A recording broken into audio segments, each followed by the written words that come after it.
this is the place where I started, and by that I mean Park City. I moved to Park City after college to try my hand at skiing. When I got here, I remembered, oh, this is where that little film festival takes place. So this was many years ago when there was literally only one traffic light between here and Kimball Junction. So my first winter in Park City, I started volunteering for the Sundance Film Festival, and that changed my life. Over the next several years, I worked for Sundance in many capacities, and in return, Sundance became my film school education and my ground zero.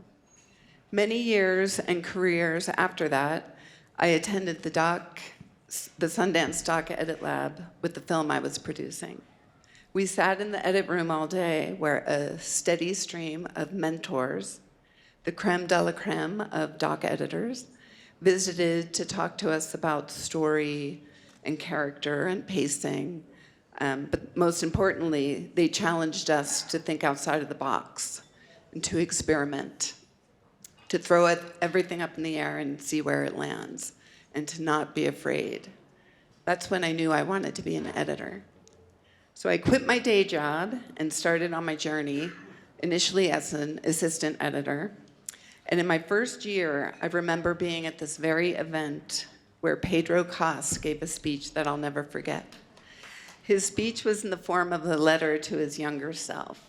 He spoke candidly about the difficulties of this industry, the long hours, the mental toll it takes on us, especially when editing with traumatic footage, and the isolation. After that speech, I was like, oh my God, what have I done? But shortly after that, I heard about this new collective of documentary editors who were going to advocate for better work conditions. It started when Julie Vizza called out a job posting that mandated 12-hour workdays. A group of editors from LA and New York responded to that now infamous email chain and said, hey, we should do something about this. So they did, and they called themselves the Alliance of Documentary Editors, or ADE for short. They had regular in-person meetings on each of the coasts, and membership was slowly growing. Their goal was to create a community in solidarity which advocates for fair wages for fair hours. Then along came the pandemic, and our meetings started to happen online, and something big happened. The small indie collective grew to over 1,000 international members. With production and funding at a virtual standstill during the early days, we had a lot to commiserate about. And out of that, we learned what it really means to support each other on a whole new level. Today, ADE continues to grow and expand. Last year, we celebrated 37 members at the Emmys and 3 Peabody winners. We welcomed nearly 200 more members last year and hosted 25 in-person meetups in cities across the country. And brand new in 2023, we initiated these serendipity calls, which happen about every 2 weeks and never go longer than 30 minutes. It's a chance for us all to say a quick hello, how you doing, and did you see anything good this weekend at the theater? We also have a very active Slack channel, which offers a way to connect with others in the editing community in a safe space. This is one of the most beneficial components of ADE, in my humble opinion. Some of my favorite topics on Slack, or channels rather, are best practices, crediting, diversity, mental health, tech, wages, and my all-time favorite, jobs. And I have gotten a couple of jobs from that list. So thanks to our Slack channel, I feel I know a lot of editors all across the country, even if only by name. So I want to ask, are there any AD members in the audience? Please raise your hand. So, yay! So it takes a village, as they say, and I also want to acknowledge the Adobe team that's here today. Megan Keene, Kylie Pena, Nikisha Koss, Fiona Gandy, and Terry Henry. Adobe doesn't just produce great product, but they also support editors and organizational allies in many ways throughout the year. Last year at this event, Adobe approached ADE member Stacy Goldate and asked how they could support our all-volunteer collective. Since that conversation, Adobe presented ADE with a grant, and we have put that money towards our organizational development, which gets us closer to our goal of creating a more sustainable and equitable work environment for doc editors. Lastly, I just want to encourage all of the fellow doc editors and AEs in the room, and even our friends on the narrative side, to take a look at our website and learn more about what we do and what we've accomplished in the past. And if you're so inclined, you can sign up to be a member. You can scan the QR code up there or go to our website, allianceofdoceditors.com, or feel free to ask me any questions after the event. And lastly, I want to give a very heartfelt, sincere, extra special thanks to Kristen Feely and her team, and to the Sundance Institute for being pretty much the ground zero for many of us in this room, and for also supporting other documentary organizations in addition to filmmakers, so that our collective efforts bring about the change we are all fighting for. So thank you. Hello, everyone. I'm Robin Hessman. I'm not an editor. I'm a documentary filmmaker and creative producer, which means I am someone who values deeply the extraordinary and far too often under-recognized creative contributions of editors, and maybe not an exaggeration to say the almost always under-recognized contributions. Today I'm here in my capacity as Vice President, board member, and one of the founders of the Karen Schmeer Film Editing Fellowship. It's very meaningful to gather here again at the Sundance Film Festival and to see so many people joining the Art of Editing celebration for our 9th year. We at the KSFEF are so grateful to collaborate with the Sundance Documentary Film Program and the amazing and also under-recognized Kristen Feely. Thank you for all the tireless and critical work you do in shining the spotlight on the work of documentary editors, Kristen. I'm excited to be here today. Oh yeah, let's give Kristen a round of applause. Tireless work. I'm excited to be here today to tell you about what the Karen Schmeer Film Editing Fellowship Program is. Our mission is to cultivate the careers of an inclusive group of emerging and aspiring documentary film editors through mentorship, to help them grow as artists and to build their community.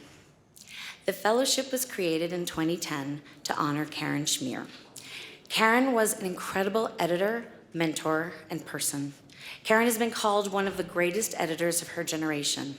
Her very first film was Errol Morris's Fast, Cheap, and Out of Control, which she actually started on as an assistant editor. She went on to cut 11 more films, including the Oscar-winning Fog of War, and Sergio, for which she was given the Sundance Editing Award in 2009. In fact, 8 of her films premiered at Sundance. Karen died tragically 14 years ago at the age of 39 in a hit and run in New York City as the police engaged in a high-speed chase through the Upper West Side at 7 p.m. on a dark January night, trying to catch some guys who had robbed a CVS. She was crossing Broadway on her way home with groceries after a long day in the edit room. Karen was not only extremely talented at editing, she was talented at friendship.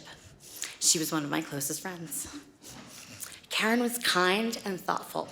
She would come back from every trip bearing so many presents, you would wonder if she had any time to do anything on her trips besides think about what gifts to bring back. She would bring back Marionberry syrup from her native Oregon, or a silly photograph that would make her laugh, or a book that she just knew you would love. Karen kept people in her life. One summer afternoon when we were both living in Boston, she called me to say she was going to New York for 24 hours to pick up and drive her ex-boyfriend's 80-something-year-old mother back to Boston so she could visit her son, Karen's ex.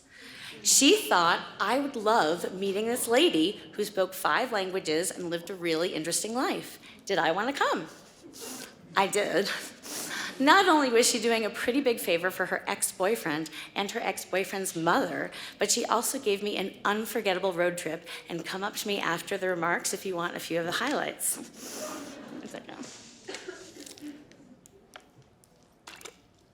Karen loved to laugh. She was silly, and she made up ridiculous songs that could not be sung in polite company. She would make lasagnas whenever a friend had a new baby. She would bring a pie when someone needed cheering up. She had a blowtorch, and if you were really lucky, she would come bearing creme brulee. And Karen hosted fantastic dinner parties. She loved bringing people together. Lives were changed by knowing Karen. But Karen was incredibly humble about her professional successes. She knew how hard it was to make a good film, and how hard and lonely the editing process could be. She struggled with doubts, like a lot of us in this room probably do. And she also knew the importance of giving AEs and young editors opportunities to learn and grow and contribute. Karen's assistant editor on Sergio, Chet Chabuk, said about his time working with her, "It was a lovely experience. She'd routinely ask me to pop into her room to look at cuts for feedback. She was open to ideas and suggestions and didn't hesitate to give credit where credit was due. She overtly valued and celebrated my contributions that would otherwise have flied under the radar. Karen was one of those people who pulled other people up." She was also incredibly generous with her time, reviewing cuts and giving extensive notes, even for friends of friends that she barely knew. It was those sort of things that made everyone around her want to be more generous in their own lives. And it was all of these aspects of Karen that came together in the formation of the Karen Schmeer Film Editing Fellowship, which for over a decade has been run by a very small handful of people. We have no budget, we all volunteer our time, and we have some wonderful partners who help us celebrate and honor Karen's memory while working towards helping the next generation of nonfiction editors. And I want to do a special shout out to Jenny McCormick of ACE, who's our fairy godmother.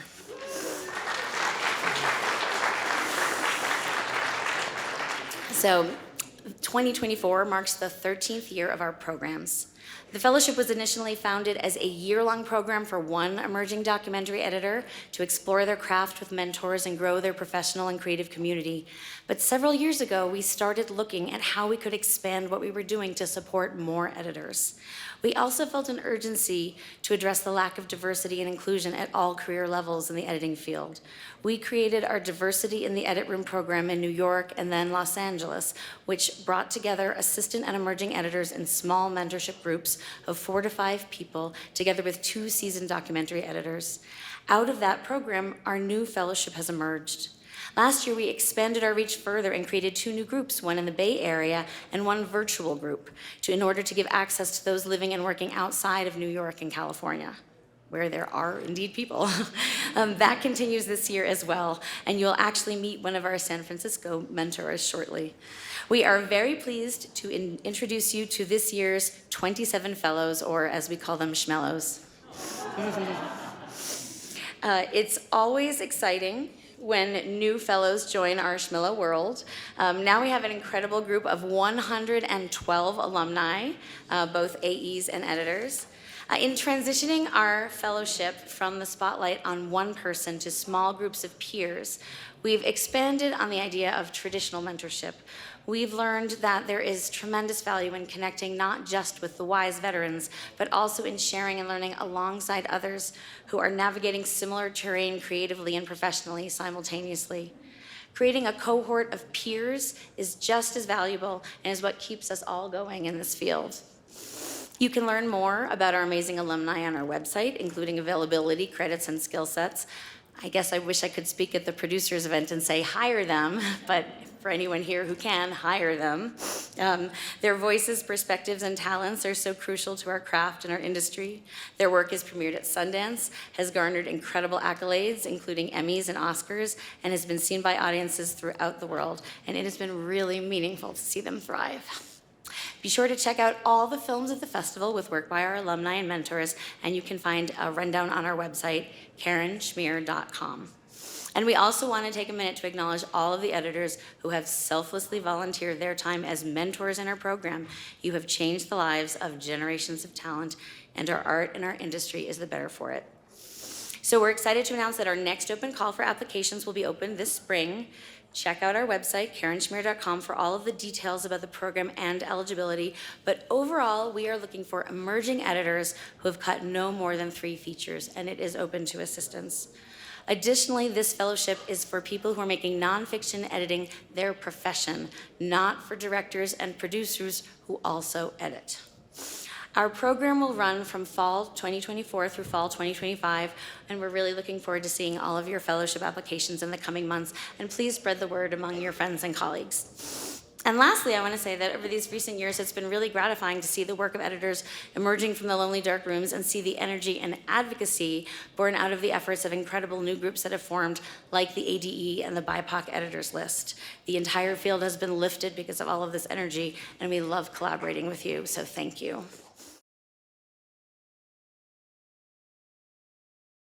So with that, we're going to move on to the presentation of the 2024 Sundance Adobe Mentorship Award for Nonfiction to Kristina Motwani.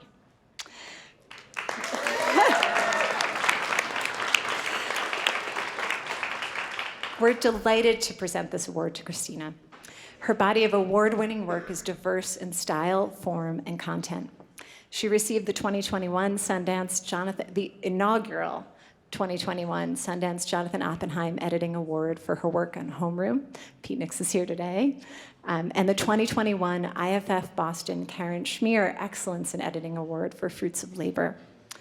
She's had numerous accolades, which I won't continue with, but the thing that really stunned us and humbled us was that Kristina actually received a record number of impassioned nominations for this award. From her peers and also from her filmmaking collaborators.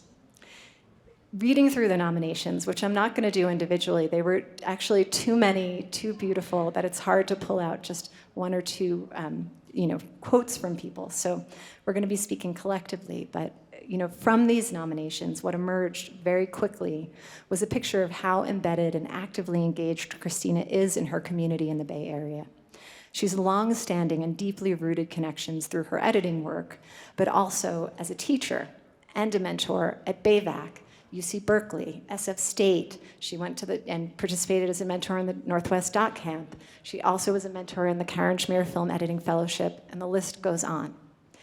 Every single one of her nominees described her in detail as a caring, dedicated, and tireless champion within and also outside of the edit room. Someone who would advocate for the art and humanity of the people whose stories she was entrusted with.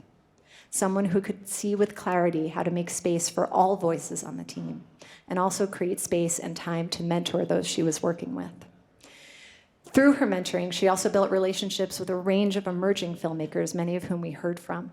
She was also active on panels in the IDA Editing Awards and the industry advocating for her peers. All of this in a very short period of time.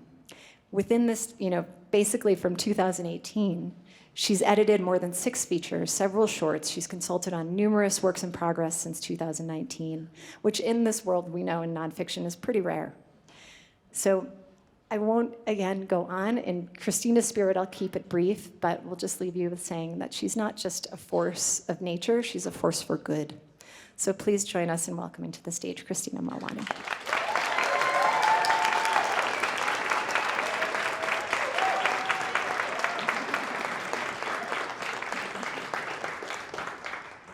Okay, I dislike public speaking a lot, so apologies in advance.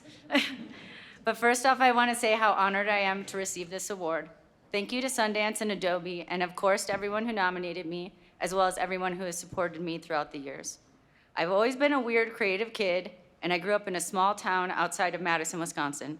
My dad is Indian and immigrated to the US from Hong Kong. My mom is one of 8 siblings who grew up in a rural Wisconsin town. Both of my parents are CPAs and very pragmatic. So when I said I was majoring in art in college, it was met with a few eye rolls, but ultimately I think they were just happy I decided to go to school. In college, I started making weird art videos no one would want to watch, but I discovered that I liked editing and a light bulb went off. This could be a job. When I graduated, I set out in my JCPenney suit to get any job I could in post-production, and I was hired as a production coordinator at Charter Media, the local cable company. After a few years, it seemed unlikely I'd move up the ranks, so I decided to move to San Francisco. I landed a job at ITVS, working on the PBS show Independent Lens as a production assistant. And I was vocal about my desire to be an editor one day, and I had a really cool boss, Chris Turner, who gave me the opportunity to get into the edit room there. One of the tasks was to digitize the whole back catalog of ITVS documentaries, and so I was watching all these incredible films. It felt like my own documentary crash course. One thing that really compelled me about this work, that still rings true today, is the ability to build empathy through the telling of real people's stories. There has always been a part of me that cared a lot about the usefulness of art, and this felt like such a meaningful way to make art that could change the world.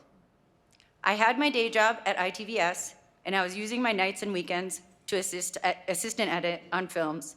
And if there was a title to this speech, it would be Kristina's Nights and Weekends.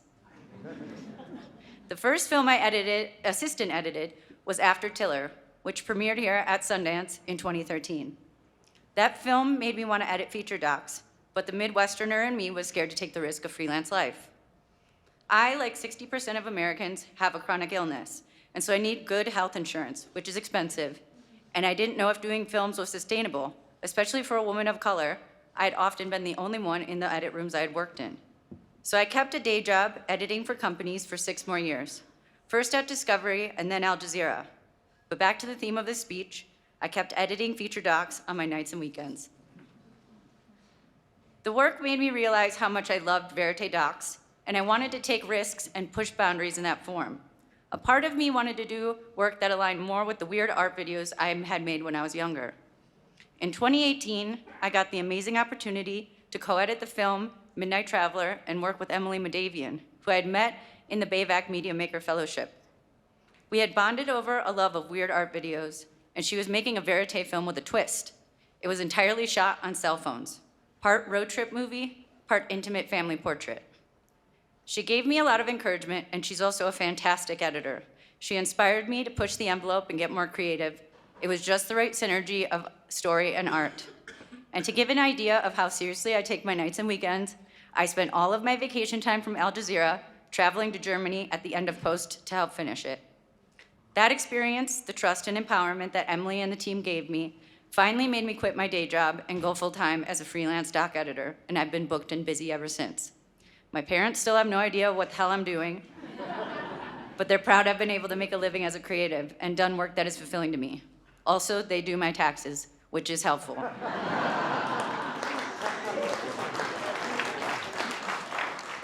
Since leaving the day job behind, I've edited 6 more feature docs that have gone out into the world, including another Sundance premiere, Homeroom, in 2021. But one of the most pleasant surprises of this career move has been the opportunity to be more of a mentor. One of my life goals is to help get more art into the world, and the best way to do that is to make sure there are more artists. I've taught editing at UC Berkeley Journalism Graduate School. I'm currently a Karen Schmeer mentor, and I've taken on story and editing consulting for a gaggle of films, but I think most of my development as a mentor happened because of my longtime mentee, Susie Smith. She's been my assistant editor on multiple films, and through that relationship, she now has her first associate editor credit on the film Home is a Hotel, with me as the editor. Yes, give it up for Susie. As much as I've shepherded her growth in the edit room, I'd say she's done the same for me. We've learned from each other and been each other's hype men and friends, as well as creative collaborators. Mentoring has helped me find more of my community in the doc world, and I'm always inspired by the ideas and goals of the more up-and-coming editors I meet. That's the payoff for me. There's a lot of barriers for people who want to get into this line of work. I told you what some of mine were, and looking to the future, I'd like for my work around mentoring to continue to build a clearer path for assistant editors to move up the ranks, especially women, people with disabilities, and people of color.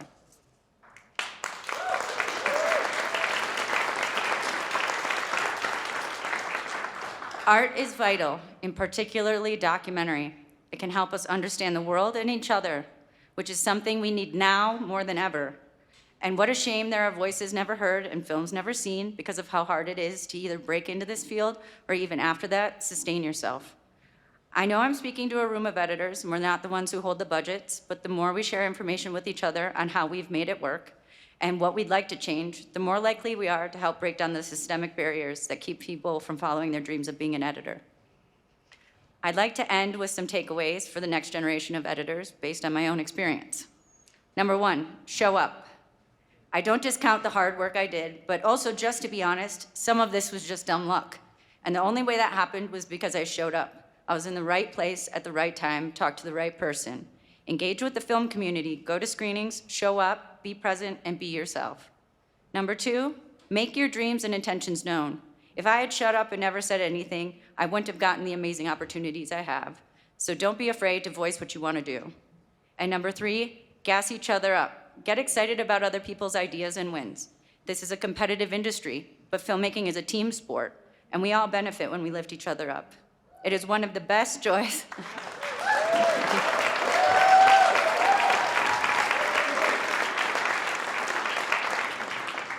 It's one of the best joys of being a mentor, being able to give encouragement. Making films is hard. Sometimes people just need someone to say, I believe in you and you can do it. And I just want to know, I do believe in you and you can do it.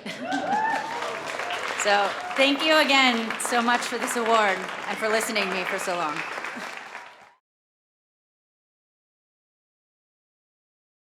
It is my tremendous honor to present this year's award to the madly talented, unendingly generous, and incomparable editor, Pamela Martin. I've had the great pleasure to know Pam for many years as an advisor at our Sundance Directors Lab. She began her tenure there as an editor on the crew even before I joined Sundance. The list of her credits is filled with your favorite films, but my time is limited, so I will just name a few. Slums of Beverly Hills, Little Miss Sunshine, for which she was nominated for an Ace Eddie Award, The Fighter, for which she was nominated for an Ace Eddie Award and an Academy Award, King Richard, for which she won an Ace Eddie Award and was nominated for an Academy Award. Are you sensing a pattern here? I have personally witnessed her give her time and her expertise to so many emerging editors and directors through her work at the lab, as well as outside the lab, giving feedback on work-in-progress cuts and always having a transformational effect on the work. Sushila Love, who nominated her for this award, said in her nomination letter, Pam is one of the few successful editors I've met who has no qualms about being incredibly transparent about how she works and commands a room.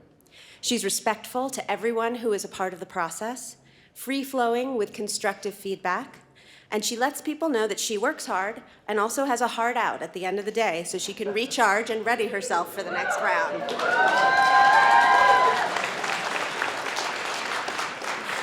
I also heard from many of her former mentees and assistants about the immeasurable impact that she's had on their careers.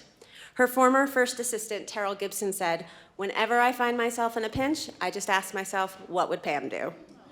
Her mentee, Waldemar Centeno, told me, from inviting me to events like award shows and screenings, to making jokes over song selections and karaoke, to actually lending her expertise on my own work, Pam has, above all else, always made me and everyone else feel like an equal.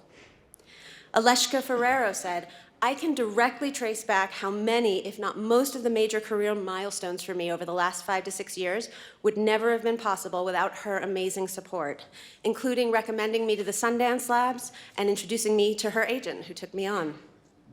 One thing I heard repeatedly from many of her mentees is how she is a leader and an inspiration in maintaining a healthy balance between family and career. Katie Skirping told me, Pam is one of a handful of mothers I've met who can sustain herself at such a high level of intensity in post-production. To know that it's even possible means a lot. Josie Azam says, Pam has serial killer confidence. When I asked her how to broach a director to tell him that I needed breaks in the workday for childcare pickups, her advice was, tell him, you'll love this schedule. It has a great rhythm. I asked, what if he doesn't love it? And she said, tell him he'll come to love this schedule. Folks, it worked. And Steve Priston told me, having Pam as an example of who I want to be as both a parent and as an editor has been unbelievably inspiring. He also said, to top it all off, Pam's just cool. The way she dresses, the way she carries herself, her stories, just the coolest. I want to be Pam Martin when I grow up. I think we all do. I cannot think of anyone more deserving of this award, and it is a thrill to welcome her to the stage to accept it. Pam, please come on up.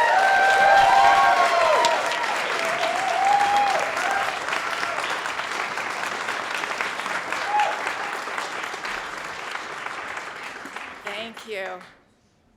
Oh, that's hard to follow up. All right. Thank you, Sundance and Adobe, for granting me the Mentorship Award for Fiction. This appeared like a ray of sunshine during a very challenging job and literally brought me to tears. It's a huge reminder to me that what matters most are the people we touch and help along the way. In this spirit, I'd like to begin by telling you about some of the people who gave me good advice at the beginning of my career, people I won't forget for the time they gave to mentor me. When I became an editor, I didn't know any others who did this. I was scrappy and cutting anything I could, but my true passion was feature films, and I knew it's what I wanted to do. I wasn't shy about declaring it, and I'm pretty sure it's why I managed to get introduced to the editor, Tim Squires, who was cutting Ang Lee's first feature film. Not only did Tim teach me how to handle 35mm film as his assistant and how to be a dialogue editor, he also walked me through the entire filmmaking process. But the biggest gift Tim gave me was to invite me to watch his cuts and to give my creative feedback. He brought me to the sound mix and told me to take notes on anything that didn't feel right. I got to listen to Tim, Ang, the producers, the mixers, all of them give their feedback. Every voice mattered, including mine. He took me under his wing on at least 4 other projects. In a very short time, I was an editor myself. When I was debating over whether to take a higher paying assistant editor job or my first indie feature cutting job for mostly deferred pay, I called Tim to get his advice. He told me if I could make ends meet to always take the cutting job. It was David O. Russell's first film, Spanking the Monkey, which brought me to the Sundance Film Festival for the very first time. Soon after the festival, I received a letter in the mail from Michelle Satter at the Sundance Institute inviting me to come to the director's lab to edit for the fellows. I lived in New York and I didn't even know the lab existed. It was a life-changing experience.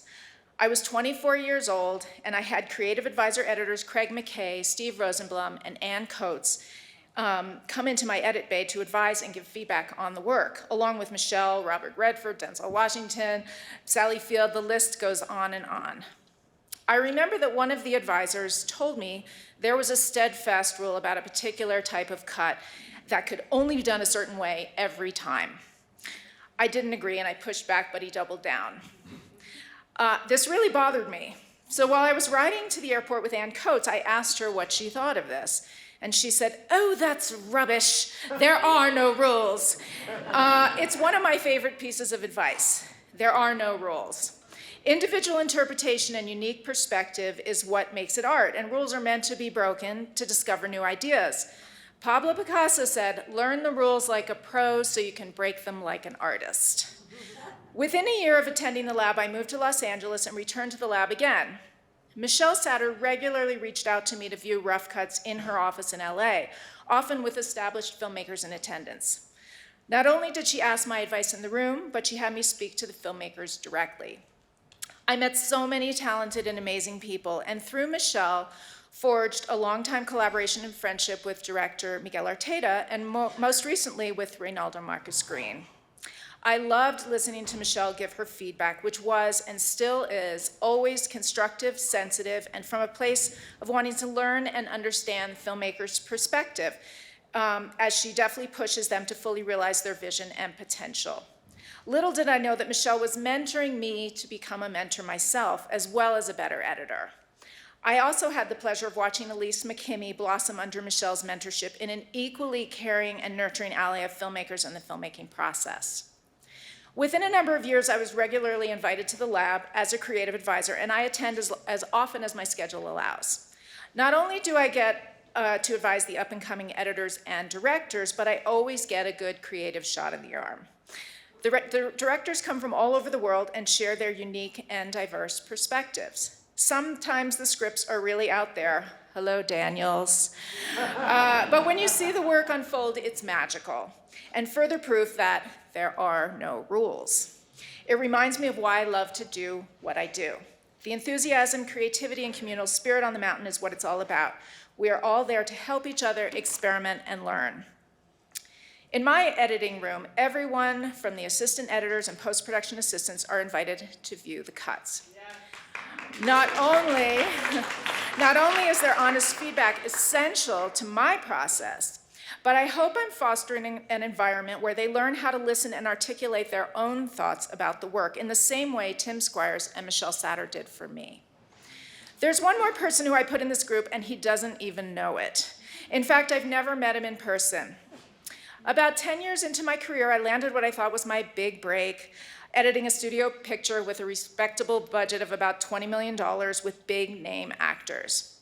7.5 months into the job, I was informed that I was being let go for political reasons. They wanted the director out of the process, so they let go of my department one by one until the director walked and threatened to make it an Alan Smithy film, a curse for any movie of that time.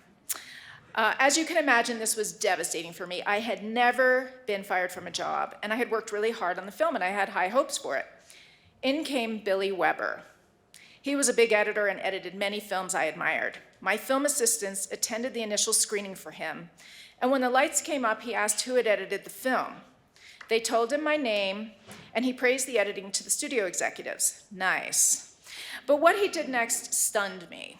He called me up and told me I'd done a great job and that he was not going to take credit on the film. He said, it's your film with your name on it, and it's important that you are happy with the end result. I'm going to send you the cut as we get close to locking picture, and I'd like you to give me any notes you may have. He stayed true to his word. I couldn't believe it, and I still get emotional thinking about it. The film bombed. In fact, my husband had intel and tipped me off right before it opened, because he works in marketing, that it was ultimately a vanity project for the lead act, for the star, and the studio was going to dump it right after opening weekend.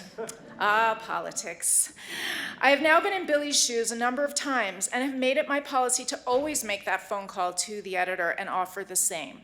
When you're at that point in your career, you don't need the credit. And why not take the time to mentor and include that younger, less experienced editor in the process? Billy, your generosity guided me to pay it forward ever since, and I'm truly grateful. I have now been a mentor with the ACE Diversity Mentorship Program for the past 7 years. I love the mentees, and I see my younger self in many of them. I invite many of them to my work in progress screenings, and some have shadowed me at work. They all matter. Their perspectives matter. We are all in this together. Pull others up with you. Help them, guide them. There is a seat at the table for everyone. I also want to thank Sushila Love, who nominated me for this award. Not only was Sushila a mentee and now a junior mentor in the ACE Diversity Program, but she was awarded the Sally Menke Fellowship in 2022. I was honored to be asked to mentor her during the fellowship along with Amy Duddleston. And we formed a strong bond and friendship. My door is forever open, Sushila, and I can't wait to see what you're going to do next. Finally, the best thing about mentoring others is what you get back from the very same people. To watch them succeed, grow as artists and as human beings, and in turn mentor others is a gift. And to all of you who have critiqued my works in progress, you're a big part of what made some of those movies great. Thank you.